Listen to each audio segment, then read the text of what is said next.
பொறாமைக்காரன் தான் வாழவும் மாட்டான், பிறரை வாழ விடவும் மாட்டான்.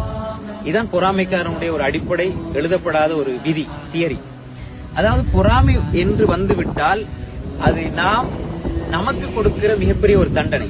அடுத்தவனுடைய வளர்ச்சியை பார்த்து அடுத்தவன் முன்னேறான், அடுத்தவன் நல்லா வாழ்றான், அடுத்தவன் இப்படி செய்யறான் அப்படி செய்யறான், நாம் முன்னேறாமல் நமக்கு நாம் தண்டனையை கொடுத்து அதே இடத்துல வைத்திருக்கிற மிக மோசமான ஒரு தண்டனை தான் பொறாமை. எல்லாரும் நல்லா இருக்கிறீங்க, எல்லாரும் சந்தோஷமா இருக்கிற மனசால வாழ்த்தி மனசார நீங்க நினைச்சு பாருங்க, அல்லாஹ் உங்களை சந்தோஷமா வைப்பான். யார பார்த்தாலும் பொறாம, என்ன செஞ்சாலும் பொறாம, அவன் முன்னேறது பொறாம, இவன் வீடு கட்டுறது பொறாம, அவன் வாகனம் வாங்குறது பொறாம, இவன் காணி வாங்குறது பொறாம, இவன் நிலம் வாங்குறது பொறாம, அவன் புள்ள படிக்கிறது பொறாம, இப்படி எல்லாம் பார்த்து பார்த்து பார்த்து இருந்தால் இவன் முன்னேற மாட்டான். இவன் அடுத்தவனுடைய வளர்ச்சியை கண்டு கண்டு கண்டு இவன் நொந்து போய் இவனை தண்டனை கொடுத்து இவன் உளவியல் ரீதியாக பாதிக்கப்பட்டு ஒரு கடைசியில ஒரு மனநோயாளியாக நிலைக்கு தள்ளப்படுவான் பொறாமை முத்தும் பொழுது. எனவே